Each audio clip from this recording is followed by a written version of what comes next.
ਜਦੋਂ ਬੀਜੇਪੀ ਨੇ ਅਕਾਲੀਆਂ ਨਾਲੋਂ ਨਾਤਾ ਤੋੜਿਆ, ਪਹਿਲਾ ਐਲਾਨ ਬੀਜੇਪੀ ਪ੍ਰੈਜ਼ੀਡੈਂਟ ਨੇ ਕੀਤਾ ਸੀ ਕਿ 2022 'ਚ ਸਾਡੀ ਸਰਕਾਰ ਬਣੇਗੀ ਔਰ ਅਸੀਂ ਇੱਕ ਦਲਿਤ ਨੂੰ ਚੀਫ ਮਿਨਿਸਟਰ ਬਣਾਵਾਂਗੇ ਜੀ। ਉਹਨੇ ਸੁਖਬੀਰ ਬਾਦਲ ਨੇ 2 ਹਫ਼ਤੇ ਬਾਅਦ ਪ੍ਰੈਸ ਕਾਨਫਰੰਸ ਕਰਕੇ ਕਿਹਾ ਚੀਫ ਮਿਨਿਸਟਰ ਤਾਂ ਉਹਨੇ ਆਪ ਬਣਨਾ ਕਿ ਜੀ ਅਸੀਂ ਦਲਿਤ ਨੂੰ ਡਿਪਟੀ ਚੀਫ ਮਿਨਿਸਟਰ ਬਣਾਵਾਂਗੇ। ਕਾਂਗਰਸ ਰਾਹੀਂ ਉਹਨਾਂ ਨੇ ਕਿਹਾ ਜੀ ਆਹ ਲੋ ਅਸੀਂ ਬਣਾ ਦਿੱਤਾ, ਪਰ ਜਿਵੇਂ ਉਹਨਾਂ ਨੇ ਬਿਠਾਇਆ ਹੋਇਆ ਜਿਨ੍ਹਾਂ ਨੂੰ ਟੀਵੀ ਚੈਨਲਾਂ ਦੇ ਉੱਤੇ ਔਰ ਦੂਸਰੇ, ਉਹ ਇਸ ਡਿਬੇਟ ਦੇ ਉੱਤੇ ਬੜੇ ਬੜੇ ਸੋ ਕਾਲਡ ਸਕਾਲਰ ਕੱਢ ਰਹੇ ਨੇ ਜੀ ਕੀ ਹੈ ਕਾਸਟ ਸਿਸਟਮ, ਕੀ ਹੈ, ਕਿੱਥੋਂ ਕੀ ਆਇਆ। ਇਹਨਾਂ ਨੂੰ ਆਪਣਾ ਭੁੱਲ ਗਿਆ ਵੀ ਇਹਨਾਂ ਦਾ ਤਾਂ ਸਾਰਾ ਮਨੂ ਸਮ੍ਰਿਤੀ ਖੜੀ ਜਿਹੜੀ ਹੈ ਉਹ ਕਾਸਟ ਸਿਸਟਮ ਦੇ ਉੱਤੇ ਹੈ ਔਰ ਮਨੂ ਇਹਨਾਂ ਦਾ ਰਿਸ਼ੀ ਹੈ। ਔਰ ਜਿਹੜੀ ਰਾਮਚਰਿਤ ਮਾਨਸ ਤੁਲਸੀ ਰਾਮਾਇਣ, ਜਿਸ ਰਾਮ ਦਾ ਮੰਦਿਰ ਇਹਨਾਂ ਨੇ ਅਯੁੱਧਿਆ 'ਚ ਮਸੀਤ ਢਾਹ ਕੇ ਬਣਾਇਆ, ਉਹਦਾ ਇਹ ਤਾਂ ਰੋਜ਼ ਹਰ ਹਿੰਦੂ ਘਰ 'ਚ ਪੜ੍ਹਿਆ ਜਾਂਦਾ ਹੈ। ਜਦੋਂ ਗੁਰੂ ਨਾਨਕ ਸਾਹਿਬ ਨੇ ਲਗਭਗ 10-11 ਸਾਲ ਦੀ ਉਮਰ 'ਚ ਪੰਡਤ ਦਾ ਹੱਥ ਫੜ ਲਿਆ ਸੀ ਕਿ ਮੈਂ ਇਹ ਜਨੇਊ ਨਹੀਂ ਪਾਉਣਾ ਹੈ, ਮੈਂ ਤੁਹਾਡੇ ਇਸ ਹਿੰਦੂ ਥਾਟ ਦੇ ਨਾਲ ਨਹੀਂ ਹੈ, ਉਦੋਂ ਹੀ ਬ੍ਰਾਹਮਣ ਨੂੰ ਸਮਝ ਆ ਗਈ ਸੀ ਵੀ ਇਹ ਤਾਂ ਖਤਰਾ ਆ ਗਿਆ। ਕਿਵੇਂ ਬ੍ਰਾਹਮਣਵਾਦੀ ਫੋਰਸਿਸ ਨੇ ਸਿੱਖੀ ਦੇ ਇਸ ਥਾਟ ਨੂੰ ਖਤਮ ਕਰਨ ਦੇ ਲਈ ਚਾਲਾਂ ਚੱਲੀਆਂ, ਕੰਸਪੀਰੇਸੀਜ਼ ਕੀਤੀਆਂ, ਪਰ ਇਸ ਸਾਰੇ ਪੀਰੀਅਡ 'ਚ 5 ਸਦੀਆਂ 'ਚ ਬ੍ਰਾਹਮਣ ਦੇ ਕੋਲ ਪੋਲੀਟੀਕਲ ਪਾਵਰ ਨਹੀਂ ਸੀ ਆਈ।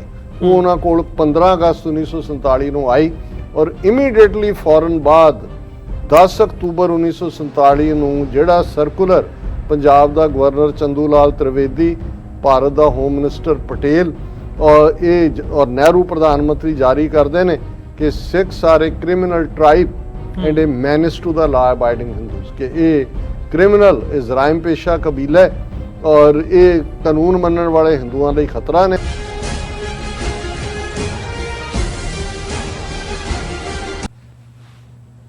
ਵਿਊਅਰਸ, ਬ੍ਰੇਕ ਤੋਂ ਬਾਅਦ ਤੁਹਾਡਾ ਸਾਰਿਆਂ ਦਾ ਸਵਾਗਤ ਹੈ। ਗੱਲਬਾਤ ਨੂੰ ਅੱਗੇ ਤੋਰਦੇ ਹਾਂ। ਡਾਕਟਰ ਸਾਹਿਬ, ਜਿਵੇਂ ਪਿਛਲੇ ਸੈਗਮੈਂਟ ਦੇ ਵਿੱਚ ਸਿੱਖ ਫੈਕਟਰ ਦੀ ਗੱਲ ਕੀਤੀ ਹੈ ਵੀ ਇੰਪੋਰਟੈਂਸ ਕੀ ਹੈ ਸਿੱਖ ਫੈਕਟਰ ਦੀ, ਸੋ ਹੁਣ ਇਹ ਦੇਖੀਏ ਵੀ ਆਉਣ ਵਾਲੇ ਸਮੇਂ ਦੇ ਵਿੱਚ ਰੋਲ ਕੀ ਬਣ ਜਾਂਦਾ, ਉਸ ਰੋਲ ਦੇ ਵਿੱਚ ਸਿੱਖ ਡਾਇਸਪੋਰਾ ਦਾ ਕੀ ਯੋਗਦਾਨ ਬਣ ਸਕਦਾ ਹੈ, ਤੇ ਨਾਲ ਹੀ ਨਾਲ ਭਾਰਤ ਦੇ ਹਵਾਲੇ ਦੇ ਵਿੱਚ ਜਦੋਂ ਅਸੀਂ ਓਵਰਆਲ ਭਾਰਤ ਦੀ ਸਿਆਸਤ ਹੈ ਉਸ ਦੇ ਉੱਤੇ ਵਿਚਾਰ ਚਰਚਾ ਕਰਦੇ ਹਾਂ। ਸੋ ਗੱਲਬਾਤ ਨੂੰ ਜੇ ਅੱਗੇ ਇਸ ਸਿੱਖ ਫੈਕਟਰ ਨੂੰ ਮੁੱਖ ਰੱਖਦਿਆਂ ਹੋਇਆਂ ਦੇਖਣਾ ਹੋਵੇ, ਪੰਜਾਬ ਦੇ ਵਿੱਚ ਜੋ ਸਿੱਖਾਂ ਦੀ ਤਾਕਤ ਹੈ ਉਹ ਨਜ਼ਰ ਆਉਂਦੀ ਹੈ, ਉਹਨਾਂ ਨੂੰ ਕਿਵੇਂ ਖੰਡਾ ਕੇ ਰੱਖਿਆ ਜਾਵੇ, ਕਿਵੇਂ ਜਿਹੜੀ ਪੋਲੀਟਿਕਸ ਹੈਗੀ ਹੈ, ਸਿਆਸਤ ਹੈ, ਉਹ SGPC ਦੇ ਪਾਰਟ ਤੋਂ ਹੋਵੇ ਜਾਂ ਪੰਜਾਬ ਦੀ ਸਿਆਸਤ ਦੇ ਵਿੱਚ ਪਾੜੋ ਤੇ ਰਾਜ ਕਰੋ ਦੀ ਜਿਹੜੀ ਨੀਤੀ ਹੈ ਉਹ ਸਾਨੂੰ ਦੇਖਣ ਨੂੰ ਮਿਲਦੀ ਹੈ। ਪੰਜਾਬ ਦੇ ਵਿੱਚ ਮਤਲਬ ਜਿਹੜੀ ਤਾਕਤ ਹੈ ਉਹ ਅਸੀਂ ਪ੍ਰੋਟੈਸਟ ਦੇ ਹਵਾਲੇ ਨਾਲ, ਉਹ 2012 ਦਾ ਹੋਵੇ, 96 ਦਾ ਸਰਬੱਤ ਖਾਲਸਾ ਦੀ ਘਟਨਾ ਹੋਵੇ ਜਾਂ ਅਦਰਵਾਈਜ਼ ਹੁਣ ਜਦੋਂ ਅਸੀਂ ਇਸ ਵਕਤ ਦੇਖ ਰਹੇ ਹਾਂ ਤੇ ਜਿਹੜਾ ਕਿਸਾਨ ਸੰਘਰਸ਼ ਹੈ ਉਹ ਇਸ ਦੀ ਮਿਸਾਲ ਹੈ ਕਿ ਜਿਹੜਾ ਪੰਜਾਬ ਦਾ ਸਿੱਖ ਹੈ ਜਾਂ ਪੰਜਾਬ ਦੀ ਜਿਹੜੀ ਧਰਤੀ ਹੈ ਉਹ ਸਟਰਗਲ ਨੂੰ ਪਰਨਾਈ ਹੋਈ ਹੈ, ਤੇ ਜਦੋਂ ਵੀ ਉਹਨਾਂ ਨੂੰ ਮੌਕਾ ਬਣਦਾ ਆ ਉਹ ਸਾਹਮਣੇ ਆਉਂਦੇ ਆ ਤੇ ਉਹ ਲੜਦੇ ਆ ਤੇ ਆਪਣੇ ਹੱਕਾਂ ਦੇ ਲਈ ਅੱਗੇ ਤੁਰਦੇ ਆ, ਪਰ ਉਹ ਕਿਤੇ ਨਾ ਕਿਤੇ ਮਟੀਰੀਅਲਾਈਜ਼ ਨਹੀਂ ਹੁੰਦੀ ਦਿਖ ਰਹੀ, ਜਾਂ ਇਹ ਕਹਿ ਲਓ ਵੀ ਇਹਨੂੰ ਮਤਲਬ ਤੁਸੀਂ ਇੱਕ ਫੇਜ਼ ਦੇ ਤੌਰ ਦੇ ਉੱਤੇ ਦੇਖਦੇ ਹੋ, ਸਟਰਗਲ ਨੂੰ ਅੱਗਿਆਂ ਵਧਦਿਆਂ ਦੇਖਦੇ ਹੋ, ਜਾਂ ਇਹ ਜਿਵੇਂ ਅੱਜ ਦੇਖਿਆ ਜਾ ਰਿਹਾ ਹੈ ਵੀ ਇਹ ਸਾਡੇ ਫੇਲੀਅਰਸ ਨੇ, ਅਸੀਂ ਅੱਗੇ ਵਧਣ ਦੀ ਕੋਸ਼ਿਸ਼ ਜ਼ਰੂਰ ਕਰਦੇ ਹਾਂ ਪਰ ਇੱਕ ਕਦਮ ਅੱਗੇ ਲੈ ਕੇ 2 ਕਦਮ ਅਸੀਂ ਪਿੱਛੇ ਆ ਜਾਂਦੇ ਹਾਂ।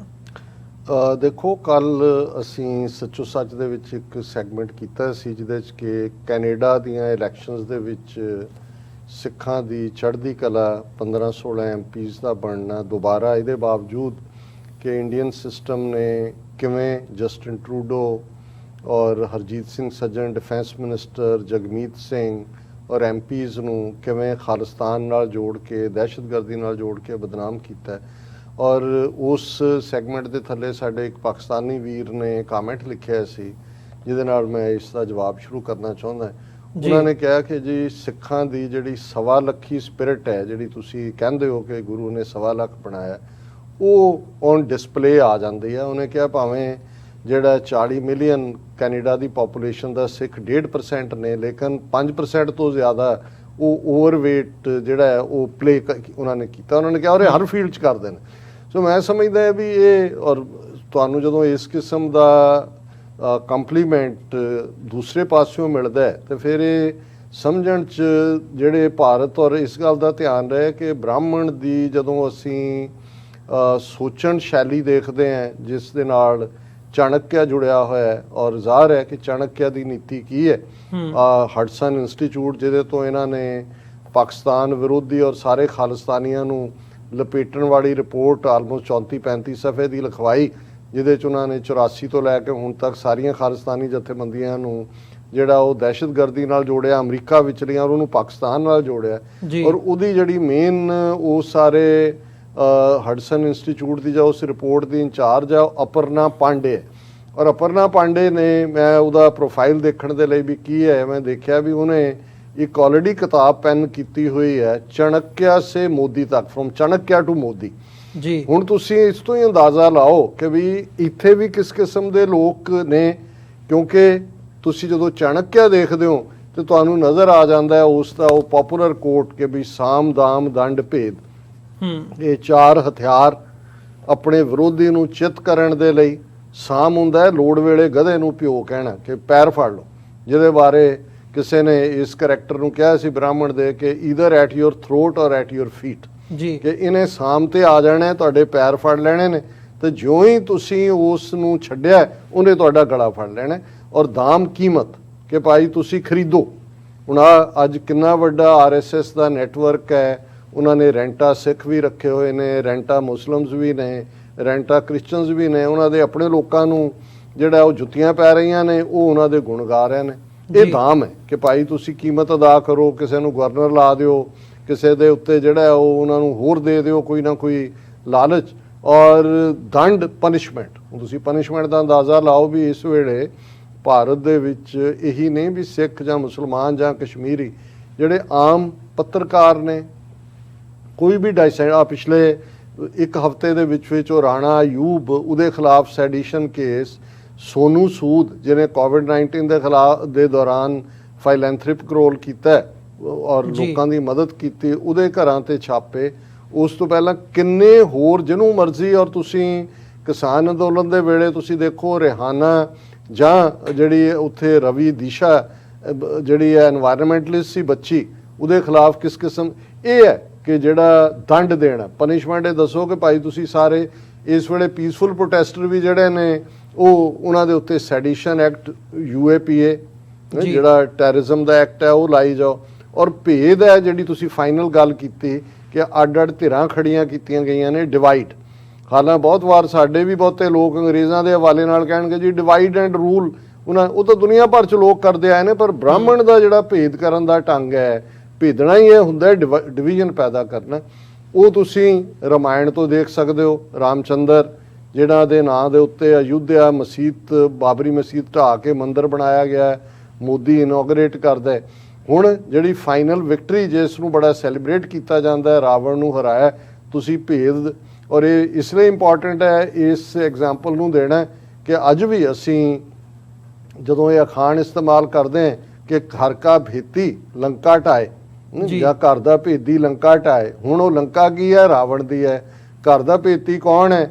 ਰਾਵਣ ਨੂੰ ਡਿਫੀਟ ਕਰਨ 'ਚ ਨਾਕਾਮਯਾਬ ਨੇ, ਔਰ ਉਸ ਦੇ ਭਰਾ ਨੂੰ ਜਿਹੜਾ ਉਹ ਪੱਟ ਲਿਆ ਜਾਂਦਾ ਹੈ। ਉਹਨੂੰ ਕਹਿੰਦੇ ਨੇ ਵੀ ਦੇਖ ਤੇਰਾ ਭਰਾ ਇੰਨਾ ਪਾਵਰਫੁਲ, ਇੰਨਾ ਤਾਕਤਵਰ ਹੈ, ਤੂੰ ਤਾਂ ਮਰ ਜਾਏਗਾ ਬਿਨਾਂ ਗੱਦੀ ਤੇ, ਇਹਨੇ ਤਾਂ ਮਰਨਾ ਵੀ ਨਹੀਂ ਹੈ, ਇਹਨੇ ਤਾਂ ਲਿਆ ਹੋਇਆ ਵਰ ਕੇ ਇਹਨੇ ਨਹੀਂ ਮਰਨਾ, ਤੇ ਅਸੀਂ ਤੂੰ ਦੱਸ ਕੋਈ ਭੇਦ ਦੀ ਗੱਲ, ਅਸੀਂ ਮਾਰੀਏ ਰਾਜ ਤੈਨੂੰ ਦਿੰਨੇ। ਔਰ ਉਹਨੇ ਹੀ ਜਿਹੜਾ ਵਿਭੀਸ਼ਣ ਜਿਹਨੂੰ ਕਿਹਾ ਜਾਂਦਾ, ਉਹਦੇ ਭਰਾ ਦਾ ਨਾਂ ਸੀ, ਉਹਨੇ ਕਿਹਾ ਜੀ ਇਹਨੇ ਮੌਤ ਜਿਹੜੀ ਹੈ ਆਪਣੀ ਧੁੰਨੀ ਦੇ ਵਿੱਚ ਬੰਨੀ ਹੋਈ ਹੈ ਕਿ ਵੀ ਜੇ ਤੀਰ ਧੁੰਨੀ ਦੇ ਵਿੱਚ ਵੱਜੇ ਤੇ ਮਰ ਜਾਏਗਾ। ਹੁਣ ਉਹ ਉਹੀ ਕੰਮ ਕੀਤਾ, ਉਹਨਾਂ ਨੇ ਖਿੱਚ ਕੇ ਤੀਰ ਮਾਰਿਆ, ਰਾਵਣ ਨੂੰ ਮਾਰਤਾ। ਹੁਣ ਇਹ ਹੈ ਕਿ ਵੀ ਜਦੋਂ ਭੇਦ ਕਰਨ ਦਾ, ਜੇ ਤੁਸੀਂ ਅੱਜ ਸਿੱਖਾਂ ਦੀ ਲੀਰੋ ਲੀਰ ਹਾਲਤ ਦੇਖੋ, ਕੱਲੀ ਧਾਰਮਿਕ ਪੱਖ ਤੋਂ ਤਾਂ 47 ਤੋਂ ਬਾਅਦ ਇਹਨਾਂ ਨੇ ਸ਼ੁਰੂ ਕਰ ਲਈ, ਕਿਵੇਂ ਇਹਨਾਂ ਨੇ ਜਾਲੀ ਕਿਸਮ ਦੇ ਬਾਬੇ ਗੁਰੂ ਖੜੇ ਕਰ ਦਿੱਤੇ, ਉਹ ਨਿਰੰਕਾਰੀ ਹੋਣ, ਰਾਧਾ ਸਵਾਮੀ ਹੋਣ, 84 80s ਤੱਕ ਪਹੁੰਚਦੇ ਆ ਉਹ ਆਸ਼ੂਤੋਸ਼ ਹੋਏ, ਭਨਿਆਰਾ ਹੋਏ, ਫਿਰ ਲੇਟ 90s ਤੱਕ ਅਸੀਂ ਸੌਦਾ ਸਾਧ। ਧਾਰਮਿਕ ਤੌਰ ਤੇ ਕਿਵੇਂ ਉਹਨਾਂ ਨੇ ਨਾਮਧਾਰੀ ਖੜੇ ਕਰ ਦਿੱਤੇ। ਅੱਜ ਵੀ ਤੁਸੀਂ RSS ਦੀਆਂ ਗੈਦਰਿੰਗ, ਇੱਥੇ ਵੀ ਸ਼ਿਕਾਗੋ RSS ਦਾ ਮੋਹਨ ਭਾਗਵਤ ਆਇਆ, ਸਭ ਤੋਂ ਅੱਗੇ ਉਹ ਜਿਹੜੀਆਂ ਭੀੜੀਆਂ ਜਿਹੀਆਂ ਪਜਾਮੀਆਂ ਪਾ ਕੇ ਤੇ ਉਹ ਗੋਲ ਪੱਗਾਂ ਬੰਨ੍ਹ ਕੇ ਚਿੱਟੀਆਂ ਕੂਕੇ ਬਿਠਾਏ ਹੋਏ ਸੀ ਨਾਮਧਾਰੀ। ਇਹੀ ਹਾਲ ਤੁਸੀਂ ਦੂਸਰੇ ਦੇਖਦੇ ਹੁਣ ਸਿਆਸੀ ਤੌਰ ਤੇ। ਔਰ ਮੈਂ ਕਿਉਂਕਿ ਲੇਟੈਸਟ ਖਬਰਾਂ 'ਚ ਅੱਜਕੱਲ ਮੇਨ ਇਸ਼ੂ ਹੀ ਇਹ ਡਿਸਕਸ ਹੋ ਰਿਹਾ ਚਰਨਜੀਤ ਸਿੰਘ ਚੰਨੀ। ਅਮਰਿੰਦਰ ਨੂੰ ਪਾਸੇ ਕਰਕੇ ਉਹਨਾਂ ਨੂੰ ਲੀਡਰ ਬਣਾਇਆ ਜਾਂਦਾ ਹੈ। ਹਾਲਾਂਕਿ ਇੰਡੀਵਿਜੂਅਲੀ ਤੁਸੀਂ ਕੈਂਡੀਡੇਟ ਦੇ ਕਰੈਕਟਰਿਸਟਿਕਸ ਕੀ ਨੇ, ਉਸ ਦੀ ਯੋਗਤਾ ਕੀ ਹੈ, ਉਸ ਦੀ ਇਮਾਨਦਾਰੀ ਕੀ ਹੈ, ਇਸ ਦੇ ਉੱਤੇ ਤੁਸੀਂ ਤਬਸਰਾ ਕਰੋ। ਪਰ ਤੁਸੀਂ ਦੇਖੋ ਕਿ ਸਾਰੇ ਭਾਰਤ ਦਾ ਮੀਡੀਆ ਔਰ ਲੋਕਲ ਸਾਰੇ ਇਸ ਗੱਲ ਦੇ ਉੱਤੇ ਫਸਟ ਦਲਿਤ ਚੀਫ ਮਿਨਿਸਟਰ, ਫਿਰ ਆਪੇ ਹੀ ਸਵਾਲ, ਅੱਛਾ Y it couldn't B before, ਅੱਛਾ ਇਹ ਇਨਾ ਕਾਸਟ ਸਿਸਟਮ, ਅੱਛਾ ਹੁਣ ਉਹ ਮੁਲਕ ਜਿੱਥੇ ਯੂਪੀ, ਬਿਹਾਰ, ਬੰਗਾਲ, ਤਮਿਲਨਾਡੂ ਤੱਕ ਉਹ ਇਲਾਕੇ ਨੇ ਜਿੱਥੇ ਵਿਆਹ ਦੇ ਵੇਲੇ ਜਿਹੜਾ ਦਲਿਤ ਹੈ ਉਹ ਘੋੜੀ ਤੇ ਨਹੀਂ ਚੜ੍ਹ ਸਕਦਾ ਜੀ, ਜਿੱਥੇ ਆ ਇੱਕ 2 ਸਾਲ ਦਾ ਬੱਚਾ ਕਰਨਾਟਕਾ ਦੇ ਇੱਕ ਮੰਦਿਰ 'ਚ ਹਨੂਮਾਨ ਦਾ ਮੰਦਿਰ ਹੈ ਜਿਹਦੇ 'ਚ ਉਹਨਾਂ ਨੇ ਕਿਹਾ ਸੀ ਕਿ ਦਲਿਤ ਆ ਨਹੀਂ ਸਕਦਾ, ਉਹਦਾ ਪਿਓ ਕਹਿੰਦਾ ਕੋਈ ਨਹੀਂ ਅਸੀਂ ਬਾਹਰੋਂ ਪ੍ਰੇ ਕਰ ਲੈਂਦੇ, ਉਹ ਟੌਡਲਰ ਜਿਹੜਾ ਹੈ ਉਹ ਭੱਜ ਕੇ ਅੰਦਰ ਵੜ ਜਾਂਦਾ, ਪਿੰਡ ਇਕੱਠਾ ਹੋ ਕੇ ਪਿਓ ਨੂੰ ਫੜ ਲੈਂਦਾ ਕਿ ਮੰਦਿਰ ਪੋਲਿਊਟ ਕੀਤਾ, 27,000 ਰੁਪਈਆ ਲੱਗੇਗਾ ਇਹਨੂੰ ਪਿਉਰੀਫਾਈ ਕਰਨਾ ਸਾਰਾ, ਫਲਾਣੇ ਨਾਲ ਉਹ ਤੂੰ ਪੇ ਕਰਨਾ। ਹੁਣ ਇਸ ਵਰਸਟ ਟਾਈਪ ਦੇ ਹਾਲਾਤ 'ਚ ਜੇ ਤੁਸੀਂ ਦੇਖੋਗੇ ਕਿ ਵੀ ਉਹਨਾਂ ਨੇ ਕਿਸ ਕਿਸਮ ਦਾ ਇਹ ਕਾਰਡ ਖੇਡਿਆ ਔਰ ਉਹਨੂੰ ਪ੍ਰੋਪੇਗੇਟ ਕੀਤਾ, ਅਦਰਵਾਈਜ਼ ਇਹ ਕੋਈ ਖਬਰ ਵੀ ਨਹੀਂ ਸੀ ਬਣਨੀ ਕਿ ਭਾਈ ਕੌਣ ਗਿਆ। ਹਾਂ, ਅਮਰਿੰਦਰ ਦਾ ਜਾਣਾ ਹੰਕਾਰੇ ਬੰਦੇ ਦਾ ਉਹ ਇੱਕ ਖਬਰ ਬਣਦੀ ਸੀ ਕਿ ਭਾਈ ਕਿਉਂ ਉਹਨੂੰ ਜਿਹੜਾ ਉਹਨਾਂ ਨੇ ਆਪਣੀ ਇਸ ਹੱਦ ਤੱਕ ਕੋਈ ਸ਼ੂ ਲਿਕਰ ਹੋਣ ਦੇ ਬਾਵਜੂਦ ਕਿਉਂ ਏਜੰਸੀਆਂ ਨੇ ਜਿਹੜਾ ਉਹਨੂੰ ਛਿੜਕ ਕੇ ਪਰੇ ਸੁੱਟਿਆ। ਲੇਕਿਨ ਤੁਸੀਂ ਦੇਖੋਗੇ ਕਿ ਸਾਰੀ ਡਿਬੇਟ ਜਿਹੜੀ ਹੈ ਇਸ ਦੇ ਉੱਤੇ ਇਹ ਹੈ ਭੇਤ ਉਹਨਾਂ ਨੇ ਪੰਜਾਬ ਦੇ ਵਿੱਚ। ਔਰ ਇਸ ਗੱਲ ਦਾ ਧਿਆਨ ਰਹੇ ਕਿ ਸਿਆਸੀ ਪਿੜ 'ਚ ਵੀ ਜਦੋਂ ਬੀਜੇਪੀ ਨੇ ਅਕਾਲੀਆਂ ਨਾਲੋਂ ਨਾਤਾ ਤੋੜਿਆ, ਪਹਿਲਾ ਐਲਾਨ ਬੀਜੇਪੀ ਪ੍ਰੈਜ਼ੀਡੈਂਟ ਨੇ ਕੀਤਾ ਸੀ ਕਿ 2022 'ਚ ਸਾਡੀ ਸਰਕਾਰ ਬਣੇਗੀ ਔਰ ਅਸੀਂ ਇੱਕ ਦਲਿਤ ਨੂੰ ਚੀਫ ਮਿਨਿਸਟਰ ਬਣਾਵਾਂਗੇ ਜੀ। ਅਕਾਲੀ ਘਬਰਾਏ ਕਿ ਵੀ ਇਹ ਤਾਂ 33-34% ਵੋਟ ਬੈਂਕ ਜਿਹੜਾ ਇਫੈਕਟਡ। ਉਹਨੇ ਸੁਖਬੀਰ ਬਾਦਲ ਨੇ 2 ਹਫ਼ਤੇ ਬਾਅਦ ਪ੍ਰੈਸ ਕਾਨਫਰੰਸ ਕਰਕੇ ਕਿਹਾ ਚੀਫ ਮਿਨਿਸਟਰ ਤਾਂ ਉਹਨੇ ਆਪ ਬਣਨਾ ਕਿ ਜੀ ਅਸੀਂ ਦਲਿਤ ਨੂੰ ਡਿਪਟੀ ਚੀਫ ਮਿਨਿਸਟਰ ਬਣਾਵਾਂਗੇ। ਕਾਂਗਰਸ ਰਾਹੀਂ ਉਹਨਾਂ ਨੇ ਕਿਹਾ ਜੀ ਆਹ ਲੋ ਅਸੀਂ ਬਣਾ ਦਿੱਤਾ।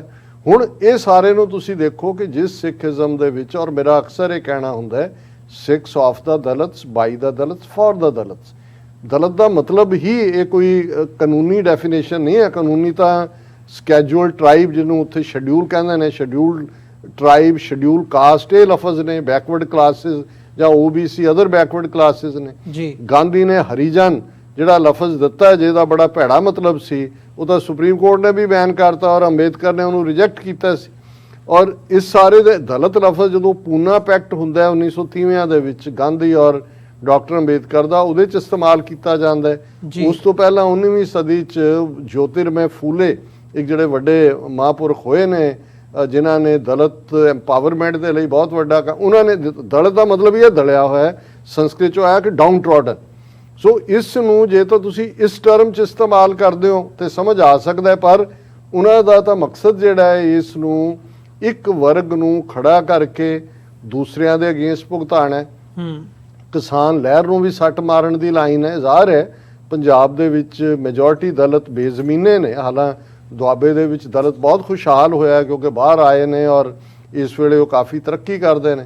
ਹੁਣ ਕਿਉਂਕਿ ਕਿਸਾਨ ਕਾਨੂੰਨ ਜਿਸ ਕਿਸਾਨ ਵਰਗ ਨੂੰ ਜਿਹਨਾਂ 80% ਤੋਂ ਜ਼ਿਆਦਾ ਉਹ ਜਿਨ੍ਹਾਂ ਕੋਲ 5 ਏਕੜ ਤੋਂ ਵੀ ਘੱਟ ਜ਼ਮੀਨ ਹੈ ਉਹਨਾਂ ਨੂੰ ਪ੍ਰਭਾਵਿਤ ਕਰਦੇ ਨੇ। ਜ਼ਾਹਰ ਹੈ ਕਿ ਵੀ ਉਸ ਜ਼ਮੀਨ ਨੂੰ ਵਾਹੁਣ ਵਾਲੇ ਜੇ ਮੈਜੋਰਿਟੀ ਜੱਟ ਸਿੱਖ ਨੇ ਜਿਨ੍ਹਾਂ ਨੂੰ ਇਹ, ਮੈਨੂੰ ਤਾਂ ਈਵਨ ਜੱਟ ਸਿੱਖ ਕਹਿਣਾ ਵੀ ਮੈਂ ਕੰਫਰਟੇਬਲ ਨਹੀਂ ਹੁੰਦਾ। ਸਿੱਖ ਤੇ ਸਿੱਖ ਹੈ, ਲੇਕਿਨ ਜੇ ਤੁਸੀਂ ਕਿੱਤੇ ਦੇ ਲਿਹਾਜ਼ ਨਾਲ ਕਹੋ ਤੇ ਉਹ ਨੇ, ਤੇ ਹੁਣ ਇਹ ਇੱਕ ਲਾਈਨ ਖੜੀ ਕਰਕੇ ਉਹ ਇਹ ਕਹਿਣਾ ਚਾਹੁੰਦੇ ਨੇ ਕਿ ਐਜ਼ ਉਹਨੂੰ ਅੱਗੋਂ ਨੈਰੋ ਡਾਊਨ ਕਰਦੇ ਨੇ ਜੀ ਇਹ ਤਾਂ ਸਿਰਫ 22-24% ਨੇ, ਬਾਕੀਆਂ ਤੇ ਕਿਵੇਂ ਡੋਮੀਨੇਟ ਕਰਦੇ ਰਹੇ। ਸੋ ਇਹ ਹੈ ਬ੍ਰਾਹਮਣ ਦੀ ਫਾਈਨ ਲਾਈਨ। ਔਰ ਉਹਦੇ 'ਚੋਂ ਤੁਹਾਨੂੰ ਕੋਈ ਮੂੰਹ ਕਹਿੰਦਾ ਨਾਗਪੁਰ ਵਾਲਾ ਨਹੀਂ ਸੁਣੇਗਾ, ਪਰ ਜਿਵੇਂ ਉਹਨਾਂ ਨੇ ਬਿਠਾਇਆ ਹੋਇਆ ਜਿਨ੍ਹਾਂ ਨੂੰ TV ਚੈਨਲਾਂ ਦੇ ਉੱਤੇ ਔਰ ਦੂਸਰੇ, ਉਹ ਇਸ ਡਿਬੇਟ ਦੇ ਉੱਤੇ ਬੜੇ ਸੋ ਕਾਲਡ ਸਕਾਲਰ ਕੱਢ ਰਹੇ ਨੇ ਜੀ ਕੀ ਹੈ ਕਾਸਟ ਸਿਸਟਮ, ਕੀ ਹੈ, ਕਿੱਥੋਂ ਕੀ ਆਇਆ।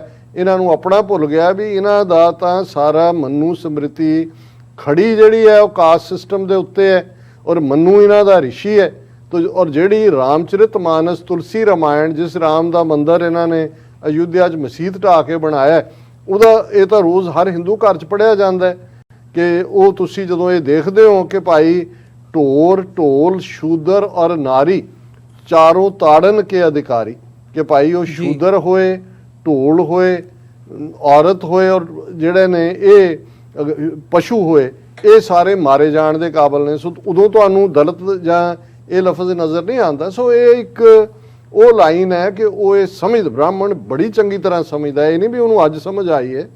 ਜਦੋਂ ਗੁਰੂ ਨਾਨਕ ਸਾਹਿਬ ਨੇ ਲਗਭਗ 10-11 ਸਾਲ ਦੀ ਉਮਰ 'ਚ ਪੰਡਤ ਦਾ ਹੱਥ ਫੜ ਲਿਆ ਸੀ ਕਿ ਮੈਂ ਇਹ ਜਨੇਊ ਨਹੀਂ ਪਾਉਣਾ ਹੈ, ਮੈਂ ਤੁਹਾਡੇ ਇਸ ਹਿੰਦੂ ਥਾਟ ਦੇ ਨਾਲ ਨਹੀਂ ਹੈ, ਉਦੋਂ ਹੀ ਬ੍ਰਾਹਮਣ ਨੂੰ ਸਮਝ ਆ ਗਈ ਸੀ ਵੀ ਇਹ ਤਾਂ ਖਤਰਾ ਆ ਗਿਆ, ਇਹ ਚੈਲੰਜ ਹੋ ਗਿਆ। ਔਰ ਇੱਕ ਲੰਬੀ ਹਿਸਟਰੀ ਹੈ ਕਿ ਲਗਭਗ 250 ਸਾਲ ਗੁਰੂ ਸਾਹਿਬਾਨ ਦੇ ਜੀਵਨ ਕਾਲ ਦੇ ਦੌਰਾਨ ਕਿਵੇਂ ਬ੍ਰਾਹਮਣਵਾਦੀ ਫੋਰਸਿਸ ਨੇ ਸਿੱਖੀ ਦੇ ਇਸ ਥਾਟ ਨੂੰ ਖਤਮ ਕਰਨ ਦੇ ਲਈ ਚਾਲਾਂ ਚੱਲੀਆਂ, ਕੰਸਪੀਰੇਸੀਜ਼ ਕੀਤੀਆਂ। ਪਰ ਇਸ ਸਾਰੇ ਪੀਰੀਅਡ 'ਚ 5 ਸਦੀਆਂ 'ਚ ਬ੍ਰਾਹਮਣ ਦੇ ਕੋਲ ਪੋਲੀਟੀਕਲ ਪਾਵਰ ਨਹੀਂ ਸੀ ਆਈ। ਉਹ ਉਹਨਾਂ ਕੋਲ 15 ਅਗਸਤ 1947 ਨੂੰ ਆਈ ਔਰ ਇਮੀਡੀਏਟਲੀ ਫੌਰਨ ਬਾਅਦ 10 ਅਕਤੂਬਰ 1947 ਨੂੰ ਜਿਹੜਾ ਸਰਕੂਲਰ ਪੰਜਾਬ ਦਾ ਗਵਰਨਰ ਚੰਦੂ ਲਾਲ ਤ੍ਰਿਵੇਦੀ, ਭਾਰਤ ਦਾ ਹੋਮ ਮਿਨਿਸਟਰ ਪਟੇਲ ਔਰ ਨਹਿਰੂ ਪ੍ਰਧਾਨ ਮੰਤਰੀ ਜਾਰੀ ਕਰਦੇ ਨੇ ਕਿ ਸਿੱਖ ਸਾਰੇ criminal tribe and a menace to the law abiding Hindus, ਕਿ ਇਹ ਕ੍ਰਿਮੀਨਲ ਜਰਾਇਮ ਪੇਸ਼ਾ ਕਬੀਲਾ ਹੈ ਔਰ ਇਹ ਕਾਨੂੰਨ ਮੰਨਣ ਵਾਲੇ ਹਿੰਦੂਆਂ ਲਈ ਖਤਰਾ ਨੇ। ਔਰ ਇਹਨਾਂ 75 ਸਾਲਾਂ 'ਚ ਤੁਸੀਂ ਦੇਖ ਲਓ ਕਿ ਔਰ ਇਹੀ ਕਾਰਨ ਸੀ ਕਿ ਜਦੋਂ ਜੂਨ ਦੇ ਪਹਿਲੇ ਹਫਤੇ ਅਕਾਲ ਤਖਤ ਸਾਹਿਬ, ਦਰਬਾਰ ਸਾਹਿਬ, 37 ਇਤਿਹਾਸਕ ਗੁਰਦੁਆਰਿਆਂ ਤੇ ਟੈਂਕਾਂ ਤੋਪਾਂ ਨਾਲ ਹਮਲਾ ਕੀਤਾ ਜਾਂਦਾ ਤੇ ਪਾਕਿਸਤਾਨੀ ਪੰਜਾਬ ਦੇ ਵਿੱਚ ਬੈਠੇ ਸ਼ਾਇਰ ਅਫਜ਼ਲ ਅਹਿਸਨ ਰੰਧਾਵਾ, ਜਿਹੜੇ ਪੰਜਾਬ ਦੀ ਧਰਤੀ ਦੇ ਪੁੱਤਰ ਸਨ, ਉਹਨਾਂ ਨੇ ਉਸ ਦਰਦ ਨੂੰ, ਪੀੜ ਨੂੰ ਮਹਿਸੂਸ ਕਰਦਿਆਂ ਜਿਹੜੀ ਨਜ਼ਮ 9 ਜੂਨ 1984 ਨੂੰ ਲਿਖੀ, ਨਵਾਂ ਘੱਲੂਘਾਰਾ, ਤੇ ਉਹਦੀ ਇੱਕ ਲਾਈਨ ਉਹ ਸਾਰੀ ਕਹਾਣੀ ਨੂੰ ਕਹਿੰਦੀ ਹੈ ਕਿ ਵੈਰੀਆਂ ਕੱਢ ਵਿਖਾਲਿਆ 5 ਸਦੀਆਂ ਦਾ ਵੈਰ। ਸੋ ਇਹ ਪੋਲੀਟੀਕਲ ਪਾਵਰ ਇਹਨਾਂ ਕੋਲ 75 ਸਾਲ ਤੋਂ। ਯਾਰ ਉਹਨਾਂ ਨੇ ਹਰ ਲਿਹਾਜ਼ ਦੇ ਨਾਲ, ਜਿਵੇਂ ਮੈਂ ਪਾਂਡੇ ਦੀ ਕਿਤਾਬ ਨੂੰ ਕੋਟ ਕੀਤਾ ਕਿ ਉਹਦੇ ਮੈਮੋਇਰਸ ਨੇ, ਉਹਨੇ ਕਿਹਾ ਵੀ ਇਹ ਕੰਟਰਾਈਵ ਕੀਤੀ ਗਈ ਸਿਚੁਏਸ਼ਨ, ਉਹ ਸਿੱਖਾਂ ਨੂੰ ਜਿਹੜਾ ਹੈ ਉਹਨੇ ਕਿਹਾ ਵੀ ਮੈਂ ਤਾਂ 8 ਮਹੀਨੇ ਬਾਅਦ ਮੈਂ ਤਾਂ ਰਿਜ਼ਾਈਨ ਉਹਨੇ 27 ਜੂਨ ਨੂੰ ਕਰ ਦਿੱਤਾ। ਉਹਨੂੰ ਮੈਂ ਕਿਹਾ ਜੀ ਪੰਜਾਬ 'ਚ ਕੁਝ ਵੀ ਐਸਾ ਨਹੀਂ ਹੈ, ਪਰ ਉਹਨਾਂ ਨੇ ਇੱਕ ਨੈਰੇਟਿਵ ਬਿਲਟ ਕੀਤਾ ਜਿਹੜਾ ਐਂਟਾਈ ਸਿੱਖ, ਔਰ ਉਹਨੂੰ ਕੀਤਾ ਕਿਉਂਕਿ ਉਹਨਾਂ ਨੂੰ ਇਹ ਨਜ਼ਰ ਆਉਂਦਾ ਸੀ ਦਿੱਲੀ ਦੀ ਇੰਦਰਾ ਗਾਂਧੀ ਔਰ ਉਹਨਾਂ ਨੂੰ ਕਿ ਜੇ ਇਸ ਮੁਲਕ ਦੇ ਵਿੱਚ ਕੋਈ ਇਫੈਕਟਿਵ ਚੈਲੰਜ ਹੈ ਤੇ ਸਿੱਖ ਕੌਮ ਵੱਲੋਂ ਹੈ। ਅਸੀਂ ਵੀ ਬ੍ਰਾਹਮਣਵਾਦ ਦੇ ਉਸ ਚੈਲੰਜ ਨੂੰ ਕਬੂਲਿਆ ਔਰ ਇਹਨਾਂ 4 ਦਹਾਈਆਂ ਦੇ ਵਿੱਚ ਅਸੀਂ ਆਪਣਾ ਇਹ ਸਾਬਤ ਕੀਤਾ ਕਿ ਅਲਟੀਮੇਟਲੀ ਹੁਣ ਸਿੱਖ ਕੌਮ ਖਾਲਿਸਤਾਨ ਲਿਬਰੇਟ ਕਰਵਾ ਕੇ ਰਹੇਗੀ ਔਰ ਇਹ ਬਹੁਤ ਸਾਰੀਆਂ ਇੰਟਰਨੈਸ਼ਨਲ ਡਿਵੈਲਪਮੈਂਟਸ ਉਸ ਖਿੱਤੇ 'ਚ ਉਹ ਸਾਡੇ ਇਸ ਮਕਸਦ ਦੀ ਪੂਰਤੀ ਵੱਲ ਜਿਹੜੀਆਂ ਨੇ ਉਹ ਸਹਾਈ ਹੋਣਗੇ। ਜੀ ਡਾਕਟਰ ਸਾਹਿਬ, ਬਿਲਕੁਲ ਜਿਹੜੀ ਤੁਸੀਂ ਗੱਲ ਕੀਤੀ ਹੈ ਇਹ ਰਿਜ਼ੋਲਵ ਕਰਨ ਦੇ ਤੌਰ ਤੇ ਬੜੀ ਉਹ ਹੈਗੀ ਆ, ਇੱਕ ਤੁਸੀਂ ਕਰਦੇ ਵੀ ਹੋ ਤੇ ਹੈ ਵੀ, ਪਰ ਜਦੋਂ ਅਸੀਂ ਪ੍ਰੈਕਟੀਕਲੀ ਦੇਖਦੇ ਹਾਂ, ਜਿਵੇਂ ਮੈਂ ਜ਼ਿਕਰ ਕੀਤਾ ਵੀ ਪੰਜਾਬ ਦੀ ਧਰਤੀ ਤੇ ਉਹ ਪੰਜਾਬ ਦੀ ਸਿਆਸਤ ਹੋਵੇ, SGPC ਹੋਵੇ, ਤੁਹਾਡੇ ਇੰਸਟੀਚਿਊਟਸ ਹੋਣ, ਉਹ ਸਾਰਾ ਕੰਮ ਜਿਹੜਾ ਆ ਉਹ ਨਿਗਾਰ ਵੱਲ ਨੂੰ ਜਾਂਦਾ ਨਜ਼ਰ ਆਉਂਦਾ। ਡਾਇਸਪੋਰਾ ਦੇ ਵਿੱਚ 1984 ਤੋਂ ਬਾਅਦ ਸਿੱਖ ਬਾਹਰਲੇ ਮੁਲਕਾਂ ਦੇ ਵਿੱਚ ਆ ਕੇ ਵਸੇ ਆ, ਇੱਥੇ ਆਪਣੀ ਸਟਰਗਲ ਵੀ ਤੋਰੀ ਰੱਖੀ ਹੈ ਤੇ ਨਾਲ ਹੀ ਨਾਲ ਜਿਹੜੀ ਆਵਾਜ਼ ਹੈ ਉਹ ਵੀ ਚੁੱਕਦੇ ਆ। ਪਰ ਐਟ ਦ ਸੇਮ ਟਾਈਮ ਹੁਣ ਉਹ ਹਡਸਨ ਇੰਸਟੀਚਿਊਟ ਦੀ ਰਿਪੋਰਟ ਹੋਵੇ, ਕੈਨੇਡਾ ਦੇ ਵਿੱਚ ਅਸੀਂ ਸਪੈਸ਼ਲ ਰਿਪੋਰਟ ਪਿਛਲੇ ਸਾਲ ਦੇਖੀ ਹੈ ਜਸਟਿਨ ਟਰੂਡੋ ਦੇ ਜਾਣ ਤੋਂ ਬਾਅਦ ਕਿਵੇਂ ਵਿਰੋਧ ਕੀਤਾ ਗਿਆ।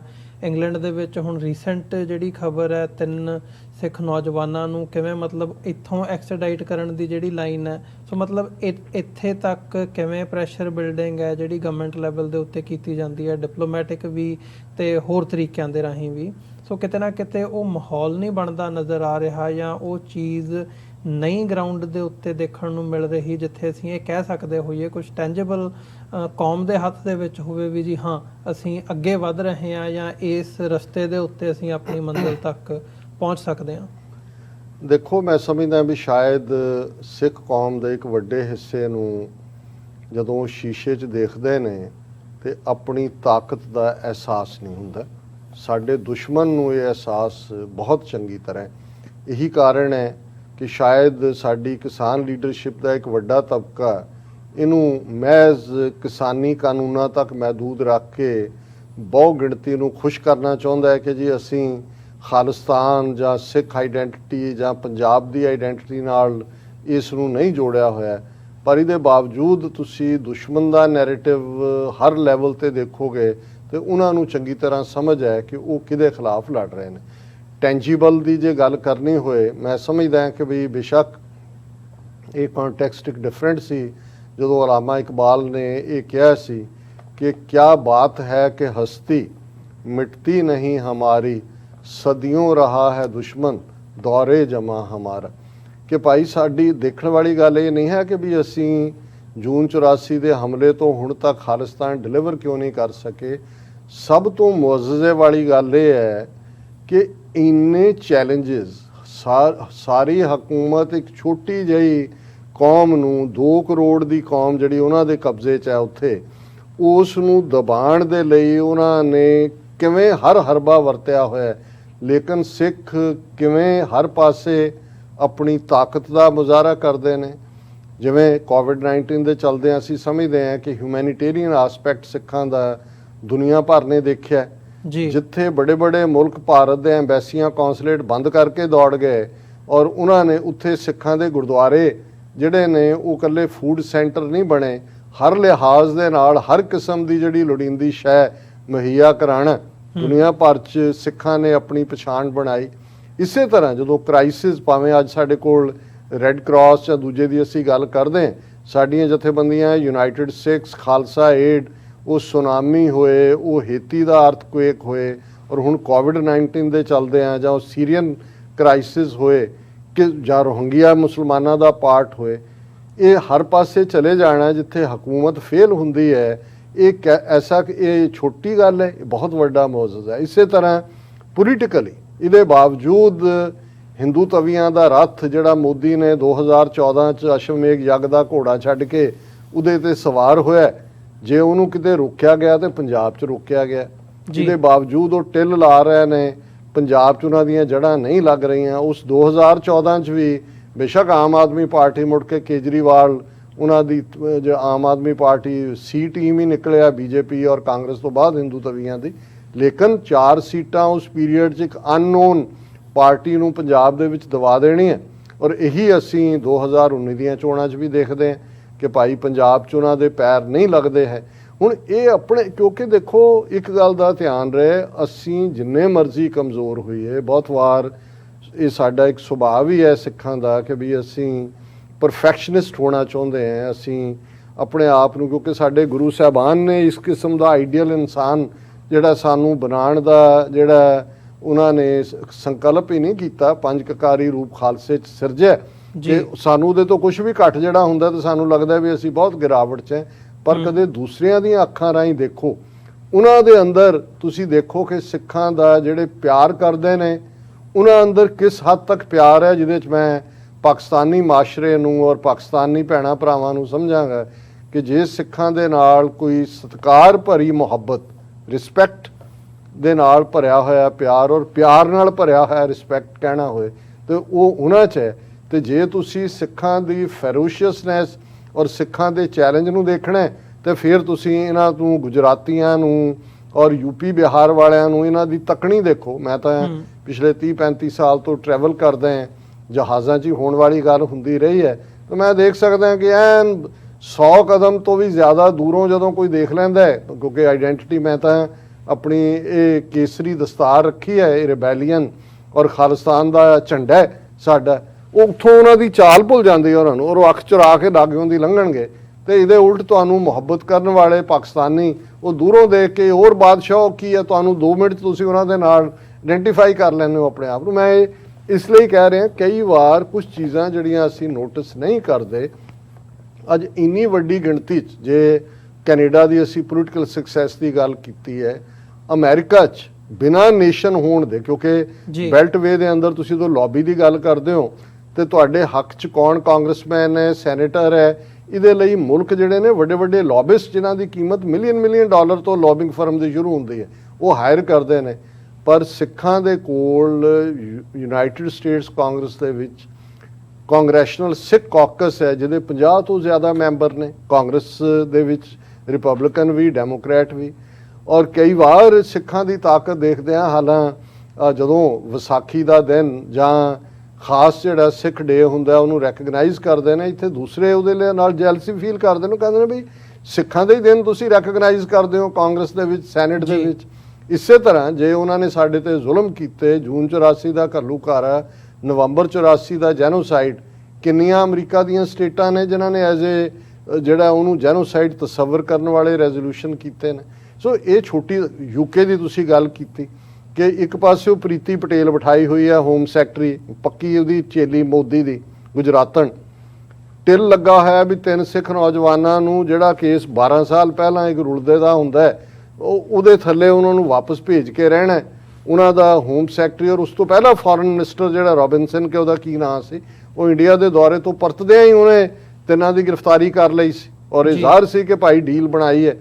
ਹੁਣ ਜੇ ਯੂਕੇ ਦੇ ਸਿੱਖ ਜਿਨ੍ਹਾਂ ਨੇ ਆਪਣੀ ਯੂਕੇ ਪਾਰਲੀਮੈਂਟ 'ਚ ਆਪਣੀ ਤਾਕਤ ਦਿਖਾਈ ਹੈ, ਬੀਬੀ ਪ੍ਰੀਤ ਕੌਰ ਗਿੱਲ ਹੈ, ਤਨਮਨਜੀਤ ਸਿੰਘ ਢੇਸੀ, ਉਹ ਇਕੱਲੀ ਸਿੱਖਾਂ ਦੀ ਆਵਾਜ਼ ਨਹੀਂ ਨੇ, ਉਹ ਕਸ਼ਮੀਰੀਆਂ ਦੀ ਆਵਾਜ਼ ਨੇ, ਉਹ ਵਿਦਨ ਕੰਟਰੀ ਮੁਸਲਮਾਨਾਂ ਦੀ ਆਵਾਜ਼ ਵੀ ਨੇ।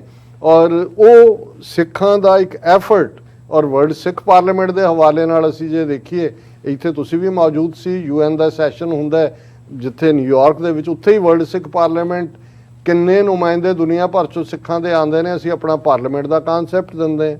ਇਸੇ ਤਰ੍ਹਾਂ ਬੇਸ਼ੱਕ ਕਿਸੇ ਦੇ ਮਤਭੇਦ ਹੋ ਸਕਦੇ ਨੇ, ਸਿੱਖਸ ਫਾਰ ਜਸਟਿਸ ਦੀ ਜੇ ਗੱਲ ਕਰੀਏ, ਰੈਫਰੈਂਡਮ 2020 ਹੁਣ ਕਿੰਨਾ ਵੱਡਾ ਚੈਲੰਜ ਜਿਹੜਾ ਉਹਨਾਂ ਹਕੂਮਤ ਨੂੰ ਇਸ ਚੋਂ ਨਿਕਲਿਆ ਹੋਇਆ ਹੈ ਵੀ ਉਹ ਜਿਹੜੇ ਕਾਰਕੁਨ ਨੇ ਉਹਨਾਂ ਦੀਆਂ ਜ਼ਮੀਨਾਂ ਉੱਥੇ ਜਿਹੜੀਆਂ ਨੇ ਉਹ ਕੁਰਕ ਕੀਤੀਆਂ ਹੋਈਆਂ ਨੇ ਔਰ ਇੱਕ ਨੈਗੇਟਿਵਿਟੀ ਬਣਾਈ ਹੋਈ ਹੈ। ਇਹ ਇਸ ਵੇਲੇ ਭਾਰਤ ਦੇ ਜਿੰਨੇ ਮਿਸ਼ਨ ਓਵਰਸੀਜ਼ ਨੇ, ਐਮਬੈਸੀਜ਼, ਹਾਈ ਕਮਿਸ਼ਨ, ਕੌਂਸੂਲੇਟ, ਉਹਨਾਂ ਦੀ ਇੱਕ ਪੱਕੀ ਟਾਸਕ ਹੈ ਕਿ ਵੀ ਉਹਨਾਂ ਨੇ ਸਿੱਖ ਫਰੀडम ਸਟਰਗਲ ਨੂੰ ਕਿਵੇਂ ਕਰਬ ਕਰਨਾ ਹੈ, ਗੁਰਦੁਆਰਿਆਂ 'ਚ ਉਹਨਾਂ ਨੇ ਕਿਵੇਂ ਇੰਟਰਵੀਨ ਕਰਨਾ ਹੈ। ਤੇ ਇਹ ਤੁਹਾਡੀ ਛੋਟੀ ਤਾਕਤ ਨਹੀਂ ਹੈ। ਬਾਕੀ ਟੈਂਜੀਬਲ ਤਾਂ ਉਹੀ ਹੋਏਗਾ ਜਦੋਂ ਇਹ ਅੱਗੇ ਅੱਗੇ ਹੋਣਗੇ ਤੇ ਅਸੀਂ ਪਿੱਛੇ ਪਿੱਛੇ ਹੋਵਾਂਗੇ, ਜਮਨਾ ਪਾਰ ਜਾਣਗੇ ਤੇ ਅਸੀਂ ਜਮਨਾ ਉਰਾ ਕੇ ਜਿਹੜਾ ਆਪਣੇ ਉਸ ਮੁਲਕ ਨੂੰ ਜਿਹੜਾ ਉਹ ਖੁਸ਼ਹਾਲੀ ਵੱਲ ਤੋਰਾਂਗੇ, ਜਿਹਨੂੰ ਇਹਨਾਂ ਨੇ ਕਿਸਾਨੀ ਨੂੰ ਕਰਜ਼ੇ 'ਚ ਦੱਬਿਆ, ਜਵਾਨੀ ਨੂੰ ਇਹਨਾਂ ਨੇ ਡਰੱਗਸ ਦੇ ਹਵਾਲੇ ਕੀਤਾ ਔਰ ਹਰ ਲਿਹਾਜ਼ ਨਾਲ ਉਹਨੂੰ ਡੀ ਇੰਡਸਟਰੀਲਾਈਜ਼ ਕੀਤਾ। ਪੰਜਾਬ ਦੀ ਇੰਡਸਟਰੀ ਜਿਹੜੀ ਲੁਧਿਆਣਾ, ਬਟਾਲਾ, ਫਗਵਾੜਾ ਸੀ, ਇਹਨਾਂ ਨੇ ਹਿਮਾਚਲ ਨੂੰ, ਉੱਤਰਾਖੰਡ ਨੂੰ, ਦੂਜਿਆਂ ਨੂੰ ਪੈਕੇਜ ਦਿੱਤੇ ਕਿ ਤੁਹਾਡੇ ਤੇ ਕੋਈ ਟੈਕਸ ਨਹੀਂ ਹੋਏਗਾ, ਪੰਜਾਬ ਤੇ ਉਹ ਟੈਕਸ ਕਾਇਮ ਰੱਖੇ। ਉਹ ਫੈਕਟਰੀਆਂ ਵਾਲੇ ਚੁੱਕ ਕੇ ਕੋਈ ਸੋਲਨ ਜਾ ਵੜਿਆ, ਕੋਈ ਪਰਵਾਣੂ ਜਾ ਵੜਿਆ, ਕੋਈ ਉੱਥੇ ਦੇਹਰਾਦੂਨ ਜਾ ਵੜਿਆ। ਸੋ ਜੇ ਤੁਹਾਡੇ ਕੋਲ ਆਪਣਾ ਮੁਲਕ ਹੋਏ, ਇਸ ਗੱਲ ਦਾ ਕੋਈ ਭੁਲੇਖਾ ਨਹੀਂ ਹੋਣਾ ਚਾਹੀਦਾ ਕਿ ਵਿਦਆਊਟ ਕੰਟਰੀ ਅਸੀਂ ਦੁਨੀਆ 'ਚ ਆਪਣੀ ਪਛਾਣ, ਦੁਨੀਆ ਦਾ 5ਵਾਂ ਵੱਡਾ ਧਰਮ ਹੀ ਨਹੀਂ, ਇੱਕ ਪੂਰੀ ਆਈਡੈਂਟਿਟੀ ਔਰ ਸਿੱਖੀ ਸਰੂਪ ਦੇ ਨਾਲ ਸਰਵ ਕਰਨਾ, ਉਹ ਅਮਰੀਕਨ ਫੌਜ ਹੋਏ ਉਹਦੇ 'ਚ ਅਸੀਂ ਹੱਕ ਹਾਸਲ ਕੀਤਾ ਹੈ, ਡਾਕਟਰਸ, ਇੰਜੀਨੀਅਰਸ ਔਰ ਹਰ ਕਿੱਤਾ।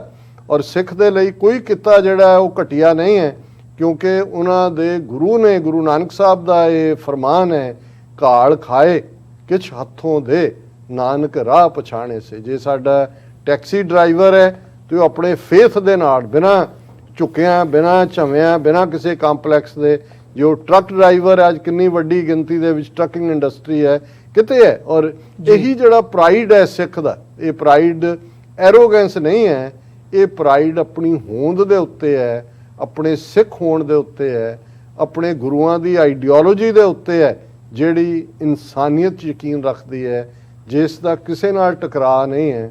ਅਸੀਂ ਕੋਈ ਕਨਵਰਸ਼ਨ 'ਚ ਯਕੀਨ ਨਹੀਂ ਰੱਖਦੇ, ਸਾਨੂੰ ਕੋਈ ਭਰਮ ਭੁਲੇਖਾ ਨਹੀਂ ਹੈ ਕਿ ਵੀ ਅਸੀਂ ਪਾਸਟ ਸਾਡਾ ਕੀ ਸੀ, ਕੌਣ ਕੀ ਸੀ ਤੇ ਫਿਊਚਰ ਦੇ ਵਿੱਚ ਅਗਲੇ ਜਨਮ 'ਚ ਕਿਸੇ ਨੇ ਕੀ ਬਣਨਾ ਹੈ। ਸਾਡੇ ਲਈ ਪ੍ਰੈਜ਼ੈਂਟ ਸਭ ਤੋਂ ਜ਼ਿਆਦਾ ਅਹਿਮੀਅਤ ਰੱਖਦਾ ਹੈ। ਔਰ ਅਸੀਂ ਜੇ ਦੁਨੀਆ ਦੇ ਅੱਜ 150 ਤੋਂ ਜ਼ਿਆਦਾ ਦੇਸ਼ਾਂ ਦੇ ਵਿੱਚ, ਮੁਲਕਾਂ ਦੇ ਵਿੱਚ ਸਿੱਖ ਵਸਦੇ ਨੇ, ਸਾਡੇ ਗੁਰਦੁਆਰੇ ਨੇ ਔਰ ਸਾਡਾ ਕੋਈ ਕਿਸੇ ਸੁਸਾਇਟੀ 'ਚ ਟਕਰਾਅ ਨਹੀਂ। ਔਰ ਕੱਲੀ ਗੱਲ ਇਹ ਵੈਸਟਰਨ ਸੁਸਾਇਟੀ ਦੀ ਮੈਂ ਨਹੀਂ ਕਰਦਾ ਹਾਂ, ਤੁਸੀਂ ਈਵਨ ਇਸਲਾਮਿਕ ਸੁਸਾਇਟੀ ਵਾਲੇ ਮੁਲਕ ਮਲੇਸ਼ੀਆ, 1.5 ਤੋਂ 2 ਲੱਖ ਸਿੱਖ ਉੱਥੇ ਰਹਿੰਦੇ ਨੇ, 200 ਤੋਂ ਜ਼ਿਆਦਾ ਗੁਰਦੁਆਰੇ ਨੇ, 125 ਸਾਲ ਤੋਂ ਨੇ, ਲੇਕਿਨ ਉਹ ਬਿਲਕੁਲ ਕੰਫਰਟੇਬਲ ਨੇ। ਪਾਕਿਸਤਾਨ ਦੇ ਹਵਾਲੇ ਨਾਲ ਬੇਸ਼ੱਕ 47 ਦਾ ਪਾਗਲਪਨ, ਵਹਿਸ਼ੀਪੁਣੇ ਦਾ ਦੌਰ ਸੀ, ਲੇਕਿਨ ਅੱਜ ਤੁਸੀਂ ਪਾਕਿਸਤਾਨੀ ਸਿੱਖਾਂ ਨੂੰ ਪੁੱਛੋ, ਉਹ ਕੰਫਰਟੇਬਲ ਨੇ ਕਿ ਭਾਈ ਉਹਨਾਂ ਨੂੰ ਉਹਨਾਂ ਦੀ ਜਿਹੜਾ ਉਹ ਕੱਦ ਨਾਲੋਂ ਵੀ ਜ਼ਿਆਦਾ ਉਹਨਾਂ ਨੂੰ ਜਿਹੜਾ ਉਹ ਮਾਣ ਸਤਿਕਾਰ ਮਿਲਦਾ। ਔਰ ਮੈਂ ਸਮਝਦਾ ਵੀ ਇਹ ਡਿਊ ਟੂ ਸਾਡੇ ਉਹ ਆਈਡੀਅਲਸ ਨੇ, ਕਿਉਂਕਿ ਸਿੱਖ ਵੈਲਿਊ ਸਿਸਟਮ ਪੈਰਲਲ ਰਨ ਕਰਦਾ। UN ਚਾਰਟਰ ਕੱਢ ਲਓ ਹਿਊਮਨ ਰਾਈਟਸ ਦਾ, ਇਵੇਂ ਲੱਗਦਾ ਜਿਵੇਂ ਸਿੱਖ ਪ੍ਰਿੰਸੀਪਲਸ ਦੀ ਇੰਟਰਪ੍ਰੀਟੇਸ਼ਨ ਹੈ। ਔਰ ਇਹੀ ਤੁਸੀਂ ਇੰਟਰਨੈਸ਼ਨਲ ਲਾਅ ਦੇ ਥੱਲੇ ਦੇਖਦੇ ਹੋ, ਔਰ ਸਿੱਖ ਹਰ ਇੱਕ ਨੂੰ ਮੁਹੱਬਤ ਕਰਦਾ ਹੈ। ਅਸੀਂ ਇਸ ਰੱਬ ਦੀ ਇਸ ਦੁਨੀਆ ਦੇ ਵਿੱਚ ਆਪਣਾ ਫਰਜ਼ ਅਦਾ ਕਰਨਾ ਇਮਾਨਦਾਰੀ ਦੇ ਨਾਲ ਇਹ ਗੁਰੂਆਂ ਨੇ ਸਾਨੂੰ ਸਿਖਾਇਆ ਹੋਇਆ। ਹਾਂ, ਕੁਝ ਪ੍ਰੋਬਲਮ ਜਿਹੜੀਆਂ ਬਿਨਾਂ ਮੁਲਕ ਤੋਂ ਹੁੰਦੀਆਂ ਨੇ, ਮੁਲਕ ਨਾ ਹੋਣ ਤੋਂ ਹੁੰਦੀਆਂ ਨੇ, ਉਹ ਅਸੀਂ ਇੰਡੀਆ 'ਚ ਵੀ ਫੇਸ ਕਰ ਰਹੇ ਹਾਂ ਔਰ ਉਹ ਬਾਹਰ ਵੀ ਕਈ ਵਾਰ ਫੇਸ ਹੁੰਦੀਆਂ ਨੇ। ਕਿਉਂਕਿ ਜਿਵੇਂ ਪੰਜਾਬੀ 'ਚ ਕਹਿੰਦੇ ਨੇ, ਤੁਹਾਡਾ ਕਿੱਲਾ ਤਗੜਾ ਹੋਏ ਤੇ ਫਿਰ ਸਾਰਾ ਕੁਝ ਹੀ, ਜਿਹਦੀ ਕੋਠੀ ਵਿੱਚ ਦਾਣੇ ਉਹਦੇ ਕਮਲੇ ਵੀ ਸਿਆਣੇ। ਪੋਲੀਟੀਕਲ ਪਾਵਰ ਨਾ ਹੋਣ ਕਰਕੇ ਆਰਥਿਕ ਮੰਦਹਾਲੀ ਸਾਡੇ ਕਿਸਾਨਾਂ ਨੂੰ ਖੁਦਕੁਸ਼ੀਆਂ ਵੱਲ ਸੁੱਟਦੀ ਹੈ। ਸਾਡੀ ਨੌਜਵਾਨੀ ਮਾਈਗ੍ਰੇਸ਼ਨ ਵੱਲ ਤੁਰੀ ਹੋਈ ਹੈ। 50,000 ਤੋਂ ਜ਼ਿਆਦਾ ਸਟੂਡੈਂਟ ਹਰ ਸਾਲ ਕੈਨੇਡਾ 'ਚ, ਇੰਨੇ ਕੁ ਆਸਟ੍ਰੇਲੀਆ ਔਰ ਦੂਸਰੇ ਮੁਲਕਾਂ 'ਚ ਆ ਰਹੇ ਨੇ। ਇਹ ਸਾਡੇ ਲਈ ਫਿਕਰ ਵਾਲੇ ਪਾਰਟ ਨੇ ਕਿ ਸਾਡੀ ਇਹ ਮਾਸ ਮਾਈਗ੍ਰੇਸ਼ਨ ਹੋ ਰਹੀ ਹੈ ਔਰ ਇਹਦਾ ਵੱਡਾ ਕਾਰਨ ਉਹੀ ਹੈ ਕਿਉਂਕਿ ਅਸੀਂ ਕਿਸੇ ਹੋਰ ਦੇ ਹੱਥ 'ਚ ਆਪਣੀ ਕਿਸਮਤ ਘੜਨ ਦਾ ਹੱਕ ਦਿੱਤਾ ਹੈ। ਉਹ ਸਾਡੇ ਹਾਕਮ ਬਣ ਕੇ ਬੈਠ ਗਏ। ਉਹ ਸਾਨੂੰ ਘਸਿਆਰੇ ਬਣਾਉਣਾ ਚਾਹੁੰਦੇ ਨੇ, ਹਰ ਦਿਹਾੜੇ ਜ਼ਲੀਲ ਕਰਦੇ ਨੇ। ਸਾਡੇ ਰਿਸੋਰਸਿਸ, ਸਾਡਾ ਪਾਣੀ ਔਰ ਰਹਿੰਦ ਖੂੰਹਦ ਜੋ ਹੁਣ ਸਾਡੇ ਖੇਤਾਂ ਦੇ ਵਿੱਚ ਜਿਹੜਾ ਫੂਡ ਪ੍ਰੋਡਿਊਸ ਹੁੰਦਾ ਹੈ, ਉਸ ਦੇ ਉੱਤੇ ਵੀ ਆਪਣਾ ਹੱਕ ਮਾਲਕੀ ਜਿਤਾਉਣਾ ਚਾਹੁੰਦੇ ਨੇ। ਲੇਕਿਨ ਸਾਡਾ ਇਹ ਫੇਥ ਹੈ, ਅਸੀਂ 18ਵੀਂ ਸਦੀ ਦੇ ਚੈਲੰਜਸ ਨੂੰ ਵੀ ਫੇਸ ਕੀਤਾ ਹੈ।